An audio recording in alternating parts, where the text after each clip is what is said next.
참 좋은 주일 아침입니다. 사랑하는 여러분들과 함께 우리의 역사 가운데 주님이 함께 할 수 있기를 소원합니다. 다 같이 묵상, 기도 드리며 우리 주님 앞에 예배 드리시겠습니다. 묵도하시겠습니다.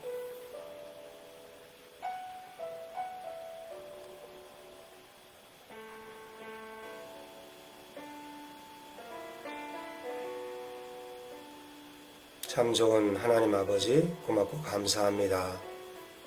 하나님 영광 받으시옵소서. 저희 예배를 통하여 주께서 저희 모두에게 주의 귀한 말씀을 들려주시고 깨닫게 하시고 하나님께 온전히 영광 드리는 예배가 되게 해 주옵소서. 예수님의 이름으로 기도드리옵나이다. 아멘. 이제 민수기 6장 말씀을 저희가 살펴보도록 하겠습니다. 민수기 6장 1절로 27절까지 말씀인데 이스라엘 백성들의 성결에 대해서 이제 말씀하시고 하나님은 오늘 6장에서 나실인에 대해서 말씀하고 있습니다. 나실인이라고 하는 것은 자신의 몸을 스스로 여호와께 드리는 자를 말합니다. 오늘 본문은 나실인이 되려는 자들은 어때야 하는지에 대해서 말씀하고 있는데 지파별로 군대 조직이 편성되고 레위 지파는 제사장과 성막을 담당하는 자들로 하나님에 의해서 조직이 되었다면 나실인은 스스로 모든 것을 뛰어넘어 나 자신을 온전히 여호와께 드릴 수 있다는 것을 말하는 모든 조직을 뛰어넘어서 스스로 이렇게 헌신할 수 있는 그런 제도가 이 나실인이라고 하는 제도입니다. 고대 히브리 사회에서 대부분의 남성 위주의 그 내용들로 가득 차 있는 그 시대에 남녀 두 성의 대표자로서 하나님과의 관계를 맺으며 언약의 체결자로서 하나님께 대한 책무를 이렇게 스스로 질 수 있도록 해준 이 나실인의 법은 대단한 법이 아닐 수가 없습니다. 남자와 여자 두 성 동일한 위치에 두고 같은 의무조항을 제시하고 있는 이 나실인의 법은 상당히 초월한 그런 제도이면은 틀림없습니다. 종교 사회적인 관행을 초월하고 하나님과 인간의 자유로운 만남과 자발적인 헌신을 가능케 하는 하나님의 특별한 법이다. 그렇게 이야기할 수가 있죠. 남녀 동등이라는 파격을 통해 우리는 다음과 같은 교훈을 얻으면서 시작이 되는데요. 하나님 앞에서 인격적인 면에서 결코 성차별이 있을 수 없다라는 거고 또 누구에게도 애속됨이 없이 독립체로서 하나님과 개인적으로 인격적인 관계를 가질 수 있다라는 거고 또 인간의 인식과 관습을 뛰어넘는 자유로움은 하나님의 주권적인 의지에 의해서 가능하고 그러기에 이 자유로움은 인간의 권리 주장이 아닌 하나님을 영화롭게 하는데 사용되어져야 된다라고 하는 것을 나실인의 법을 시작하면서 서론적으로 여러분에게 말씀드리고 싶고요. 이제 이 나실인이 되려는 자들은 다음 것들을 하지 말라 그러면서 세 가지 것들을 하지 않아야 될 것에 대해서 이야기를 하고 있는데 그 첫 번째는 포도주와 독주를 멀리 할 것에 대해서 이야기를 하고 있습니다. 3절, 4절을 한번 제가 읽어보겠습니다. 포도주와 독주를 멀리하며 포도주로 된 초나 독주로 된 초를 마시지 말며 포도즙도 마시지 말며 생포도나 건포도도 먹지 말지니 자기 몸을 구별하는 모든 날 동안에는 포도나무 솟아는 씨나 껍질이라도 먹지 말지며. 이 포도주에 관한, 포도에 관한 것은 모든 것을 멀리할 것에 대해서 이야기를 하고 있습니다. 철저히, 아주 철저히 멀리할 것에 대해서 이야기를 하고 있습니다. 그런 점에서 나시리는 모든 술을 절대 입에 대지 말아야 했고, 특히 포도나무에서 얻어진 어떤 종류의 소산물도 먹지 말 것에 대해서 이야기하고 있습니다. 나시린으로서 삶을 살아갈 때 제사장처럼 마음의 청결과 절제를 유지할 뿐만 아니라 맑은 정신으로 여호와께 자신을 구별하여 드려야 될 것에 대해서 이야기하고 있습니다. 이 명령, 이 포도주에 관한, 포도나무에 관한 모든 것을 철저히 구별할 것을 이야기하고 있는 이 부분은 더 깊은 의미가 있습니다. 술로 대표되는 모든 육적인 유혹을 멀리 하라는데 그 뜻이 있고, 동시에 자신들의 가장 기쁨은 오직 여호와께 두라는데 이 의미가 있다고 할 것입니다. 성경에서 포도가 상징하는 것은 어떤 것이 있냐면, 포도는 기쁨, 축제, 풍요 이런 것들을 상징합니다. 동시에 이 알코올로 발효가 되면 인한 그 육체적이고 감각적인 쾌락과 세상적인 사치를 상징합니다. 그러므로 정신을 혼미케 하며 세상적 쾌락과 사치를 조장하는 포도주를 멀리하는 것은 구별된 자의 당연한 도리다. 그렇게 이야기할 수 있습니다. 사실 하나님을 자신의 최고 기쁨으로 여기는 자에게는 술이 세상이 제공하는 기쁨은 관심 밖의 일이 될 것입니다. 세상을 선택할 거냐, 술을 선택할 것이냐, 주님을 선택할 것이냐, 여기에서 철저하게 하나님을 선택하는 삶을 살 것을 이야기하고 있는 것입니다. 그래서 나시린으로 헌신한 자들은, 서원한 자들은 철저히 포도나무에서 나오는 모든 것을 구별할 것을 이야기하고 있는 것입니다.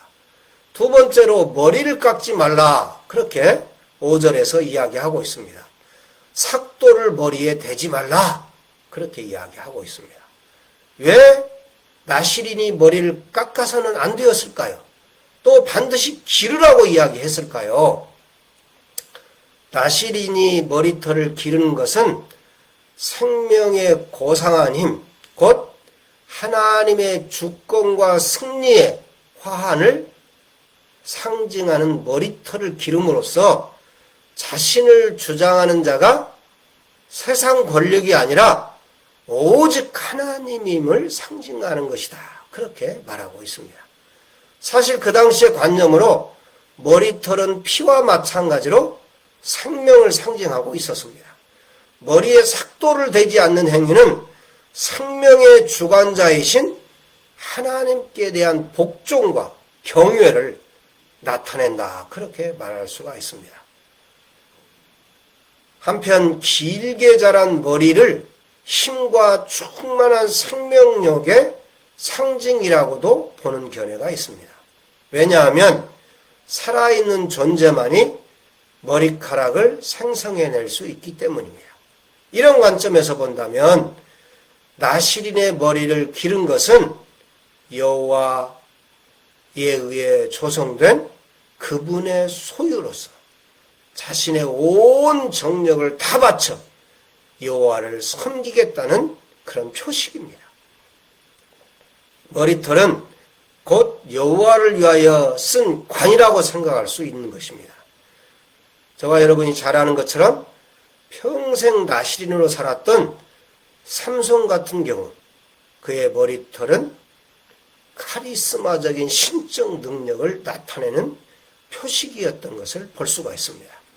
결국 나시린이 머리를 깎지 않는 것은 자기의 유일한 경배 대상임을 나타내는 것이고, 또한 하나님만이 자기 생명과 힘의 유일한 근원임을 인식하고 자신의 모든 힘을 다해 그분의 영광만을 위해 살겠다는 의지의 표현이라고 할 수가 있는 것입니다. 세 번째로 6절로 12절에 보면 시체를 가까이 하지 말 것을 이야기하고 있습니다. 나시린은 그 정한 기간 중에는 비록 가장 친한 친지들, 부모, 형제, 자매가 죽었을지라도 그 시체와 접촉해서는 안 된다. 그렇게 이야기하고 있습니다. 아주 강력한 이야기죠. 만약 나시린 자신도 모르는 사이에 그의 곁에 어떤 사람이 죽었다면 그는 정결케 하는 날 곧 제7일에 머리를 깎아버리고 제8일에 제사장에게 예물을 드려 제사를 드리게 했습니다. 시체로 인한 부정을 제하라고 이야기하고 있는 거죠. 왜 이렇게 강력하게 이야기했을까요? 이 시체는, 이 죽음은 결국 죄악이 빚어낸 결과이기 때문에 그래요. 의식상 부정하게 취급이 되었어요. 죽음은 죄로 인한 결과이기 때문에 부정하게 취급되는 거죠. 나시린이 시체를 멀리해야 하는 것은 의미상 죄를 멀리해야 하는 것의 상징적 표현입니다. 제사장 성별 규례에 대한 기록이 나오는데 나시린은 심지어 대제사장에게 요구되는 사항까지도 요구받았다라고 하는 것입니다. 한편 인간의 가장 기본적인 윤리마저 금지시킨 하나님께 헌신한 사람들은 자기 자신이나 부모, 형제보다 하나님을 더욱 사랑해야 함을 강조하는 것이지 결코 부모, 형제와의 정리를 완전히 끊어버리다, 그런 뜻이 아닙니다. 간혹 오해에서 하나님을 믿는 사람들은 부모, 형제의 관계를 끊고 하나님만 섬기는 못된 사람들이다, 그렇게 이야기할 때가 있는데 그것이 아니라 하나님을 더욱더 사랑함을 강조하는 것입니다. 결코 부모, 형제를 정리하고 완전히 끊어버리라고 하는 것은 아닙니다. 이제 세 가지를 나시린이 되어야 될 사람들은, 나시린으로 서원한 자들이 행해야 될 것에 대해서 우리가 살펴봤습니다. 그러면 이제 크게 두 번째로 나시린의 서원 기간 만료가 된 규례는 어떻게 할 것이냐, 그 부분에 대해서 이야기하고 있는데, 첫 번째로 13절에 보면 13절 읽어보겠습니다.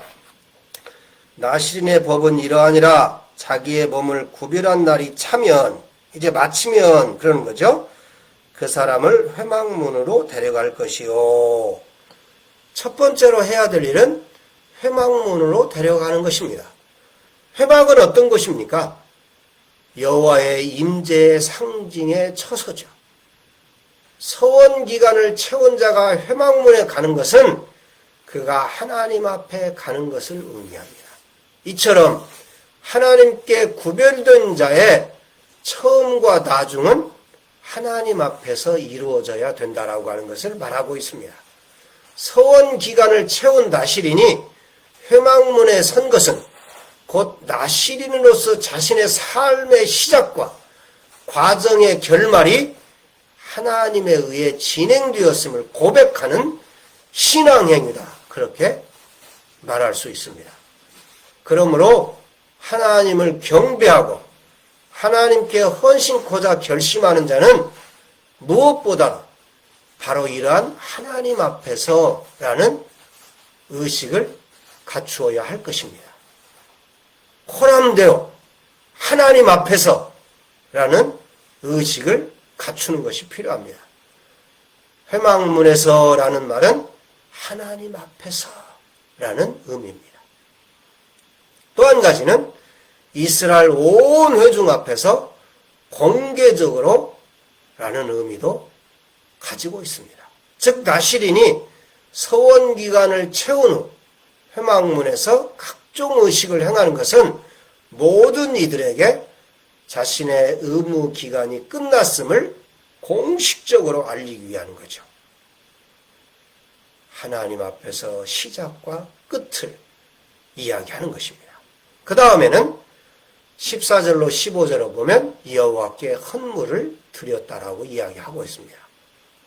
헌물을 드리는 거죠. 당신이 물질적으로 빈핍하기 때문에 드리는 것이 아니라 여호와 하나님을 만나러 오는 자는 그 은혜를 감사함으로 하나님께 관계를 더욱 돈독히 하려는 목적으로 드려지는 건데 여기에서는 이러한 제물을 드렸습니다. 번제물, 속죄제물, 화목제물, 소제물 그리고 마지막으로 전제물을 드리라 그렇게 이야기하고 있습니다. 번제물이라는 것은 어떤 것입니까?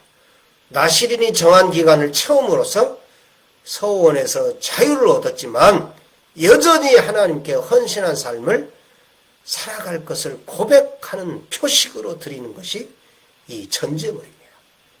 속죄제물은 헌신기간 동안 부지불식간에 지은 죄와 자신의 부족한 삶 전체를 고백하며 속죄의 은총을 바라고 드리는 제사 제물입니다. 사실 나실인의 생활이란 절대 무음이 요구되는 것이었죠. 그렇지만 그 소원을 마치는 날 이처럼 죄를 속하는 제사가 요구되는 것은 아무도 하나님 앞에 완전할 자가 없다는 사실을 분명히 보여주는 거죠. 인간이 아무리 노력하고 조심하지만 우리는 우리도 모르는 부지불식간에 죄를 범할 수밖에 없는 죄인이라고 하는 사실을 깨닫게 해줍니다. 화목제물은 뭡니까? 헌신기간 동안 자신을 지켜주신 하나님의 은혜에 감사하고 계속 하나님께 화목한 관계를 유지하기 위하여 드리는 그 제사가 화목제물입니다. 그리고 소제물, 이 제물은 화목제물과 함께 드려졌는데 서원 기간 동안 헌신과 봉사의 삶을 유지할 수 있도록 도와주신 하나님의 은혜에 감사하는 예물이죠. 이 소제물과 함께 더불어 전제물이 드려졌습니다. 전제물이란 전제의 방식으로 드리는 예물로서 곧 포도주나 기름 등을 가리킵니다. 그런데 이 전제물은 단독으로 드려질 수 없었고 보통 번제, 화목제, 소제 예물들과 더불어 드렸던 것을 볼 수가 있습니다. 제사장이 드린 헌물을 여호와 앞에 드리는데 이 모두는 여호와께 대한 감사의 표로서 드리는 일종의 감사 예물입니다. 이렇게 나실인의 하지 말아야 될 일과 마치고 나서 하나님께 여러 가지 제물의 예배를 하나님 앞에 드리고 나서 이제 제사장이 이스라엘 자손을 축복합니다. 22절, 27절에 보면 축복하는 내용이 나옵니다. 22절 보겠습니다.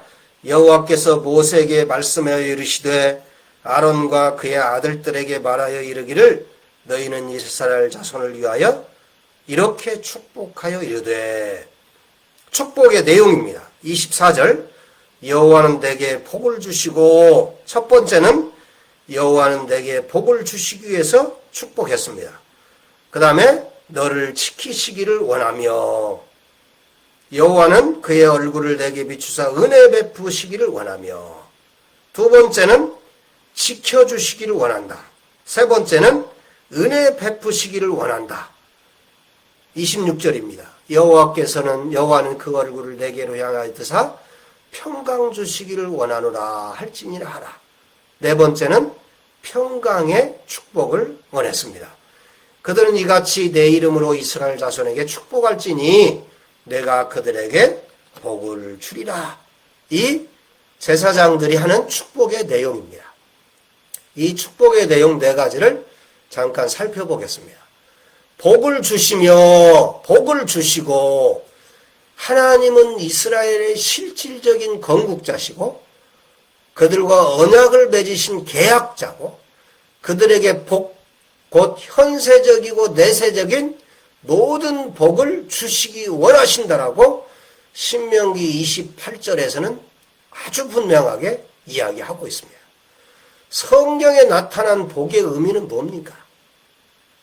복은 이스라엘이 하나님의 백성으로 살아가는 데 필요한 힘과 지혜다. 그렇게 이야기할 수 있습니다. 그래서 시편에서 보면 지혜 주시기를, 능력 주시기를 계속해서 간구하고 있는 것입니다. 하나님의 백성으로서 살아가는 데 필요한 힘과 지혜가 복입니다. 또한 물질적인 번영과 많은 자녀와 건강과 장수, 이것이 복이라고 이야기할 수 있겠죠.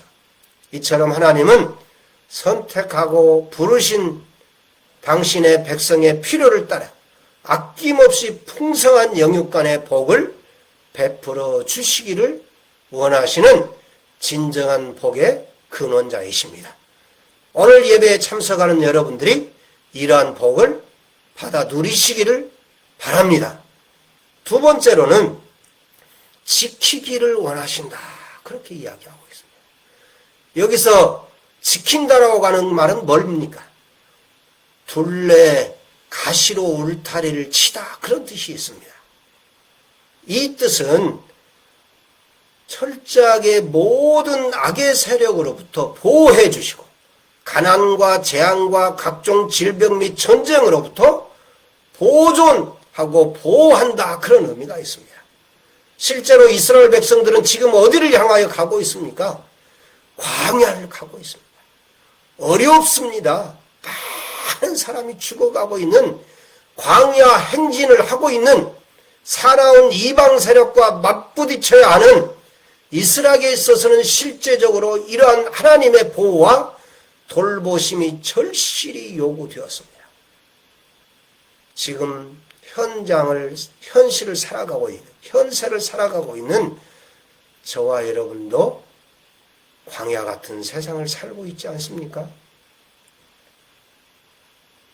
우리에게도 간절히 요청되는 주님이 지켜줘야 될 그런 현실을 살아가고 있습니다. 우리는 하나님의 은혜와 보호 없이는 이 세상에서 한시라도 쓰러지지 않을 수 없는 연약한 자들입니다. 주님이 지키시는 복을 받으시기를 소원합니다. 세 번째로 은혜 베푸시기를 원하며, 하나님이 타락한 인간에게 관심을 가지시는 궁극적인 이유가 바로 주님의 은혜 베풀어 주시기를 위함입니다. 여기서 은혜라고 하는 이 말은요, 본래는 구부리다, 아랫사람에게 몸을 굽히다, 그런 의미가 있어요. 이것이 발전하여 은혜를 베풀다, 긍휼을 여기다, 이런 의미가 되었습니다. 하나님의 은혜란 그래서 죄로 말미암아 죽을 수밖에 없는 인간에게 조건 없이 베푸시는 하나님의 한량없는 사랑과 긍휼과 자비라고 할 수가 있습니다. 오늘날 우리는 바로 이 은혜로 말미암아 살아왔고 또한 살아가고 있으며 그리고 살아갈 수 있는 것일 겁니다. 주님의 은혜가 아니면 저와 여러분이 어떻게 한순간을 살 수 있습니까? 우리가 죄인 되었을 때에 우리를 사랑하셨다 말하고 있습니다. 이 은혜가 저와 여러분들의 가정과 후손들 위해 있어지기를 축복합니다. 마지막으로 평강 주시기를 원하노라. 그렇게 말하고 있습니다. 여기서 평강은 뭡니까? 안전, 행복, 건강, 번창, 평안, 우정, 다양한 의미를 배포하고 있을 것입니다. 단순히 전쟁이나 불화가 없는 상태, 곧 적막한 평화를 의미하는 것이 아닙니다. 기쁨과 생의 환희가 샘솟듯 솟아오르는 역동적인 평화를 가리키는 것입니다. 이 평강은 모든 기쁨과 복의 근원이신 하나님께로부터 나오는 것으로서 곧 하나님의 축복의 최고의 절정을 이루는 열매이기 때문에 그렇습니다. 실로 하나님께서는 평화를 선포한 것으로 그치지 않으시고 평화의 실체이신 예수 그리스도를 이 땅에 보내사 죄와 불의를 멸하시고 그를 믿는 모든 이들에게 억제할 수 없는 참 평강을 맛보게 하셨습니다. 십자가 상에서 샬롬을 외치는 그분은 그 평강이 저와 여러분에게도 주어진 줄 믿습니다. 이 땅을 살아가면서 어떠한 상황과 형편 속에서도 이 샬롬, 주님이 주시는 평강을 유지할 수 있기를 바랍니다. 주님이 이 평강을 저에게 주시기 위해서 오셨고 그 주님이 저와 여러분 삶 속에 함께하고 있음을 신뢰하시기를 바랍니다. 이 평강을 유지하시고 여러분의 삶 속에서 승리하시기를 바랍니다. 저와 여러분이 살아가는 삶은 녹록지 않은 삶입니다. 그렇지만 주님이 말씀하십니다. 얘야, 내가 너와 함께한다. 내가 주는 평안은 세상이 주는 평안과 다르다.